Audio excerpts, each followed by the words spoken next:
তফসিল ঘোষণা হয়ে গেল এখনও দেশে ফেরেননি বিএনপির ভারপ্রাপ্ত চেয়ারম্যান তারেক রহমান। এমনকি এখন পর্যন্ত ভোটারও হননি তিনি। নির্বাচন কমিশনের নিয়ম অনুযায়ী ৩১ অক্টোবরের মধ্যে যারা ভোটার হিসেবে নিবন্ধিত হয়েছেন তারাই আগামী জাতীয় সংসদ নির্বাচনে ভোট দিতে পারবেন। ফলে প্রশ্ন উঠেছে, তারেক রহমান এখনও যেহেতু ভোটার হননি, তাহলে তার বিষয়ে সিদ্ধান্ত আসলে কি? এ নিয়েও ব্যাখ্যা দিয়েছে নির্বাচন কমিশন। জানানো হয়, ইসি সিদ্ধান্ত দিলে তিনি আগামী নির্বাচনে ভোটার ও প্রার্থী হওয়ার সুযোগ পাবেন। আইনগতভাবে ইসির এই এখতিয়ার রয়েছে, অর্থাৎ ইসি চাইলে তারেক রহমান ভোটের আগ মুহূর্ত পর্যন্ত ভোটার হতে পারবেন। এমনকি নির্বাচনে অংশ নিতেও কোনো বাধা নেই। তবে ইসির এই বিশেষ সুবিধা নিয়ে অবশ্য প্রশ্ন তুলেছেন সিনিয়র সাংবাদিক মাসুদ কামাল। তিনি জানান, সবার জন্য একই নিয়ম থাকা উচিত, তারেক রহমানের জন্য আলাদা নিয়ম কেন?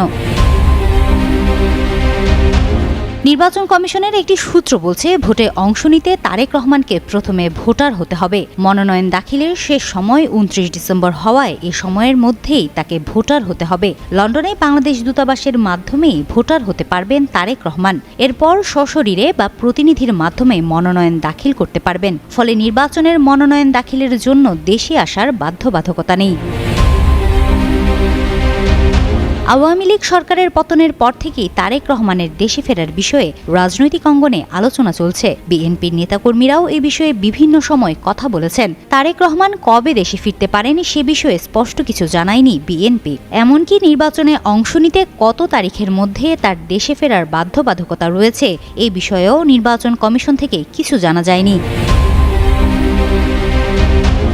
দলের ভারপ্রাপ্ত চেয়ারম্যানের দেশে ফেরা ইস্যুতে মির্জা ফখরুল ইসলাম আলমগীর জানান, তারেক রহমান খুব শিগগিরই দেশে ফিরছেন। নিজ দলের নেতাকর্মীদের উদ্দেশ্যে তিনি বলেন, আমাদের নেতা যেদিন আসবেন, যেদিন দেশে পা রাখবেন, সেদিন যেন সমগ্র বাংলাদেশ কেঁপে ওঠে। এই কথাটা আপনাদের মনে রাখতে হবে। অন্যদিকে ঘোষিত তফসিল অনুযায়ী মনোনয়ন জমার শেষ তারিখ ২৯ ডিসেম্বর। মনোনয়ন যাচাই বাছাই ৩০ ডিসেম্বর থেকে ৪ জানুয়ারি। রিটার্নিং কর্মকর্তার সিদ্ধান্তের বিরুদ্ধে আপিল দায়ের ১১ জানুয়ারি। আপিল নিষ্পত্তি ১২ থেকে ১৮ জানুয়ারি। প্রার্থিতা প্রত্যাহারের শেষ সময় ২০ জানুয়ারি। প্রতীক বরাদ্দ ২১ জানুয়ারি। নির্বাচনী প্রচার শুরু ২২ জানুয়ারি। ১০ ফেব্রুয়ারি সকাল ৭:৩০ পর্যন্ত প্রচার চলবে। ১২ ফেব্রুয়ারি হবে ভোট গ্রহণ।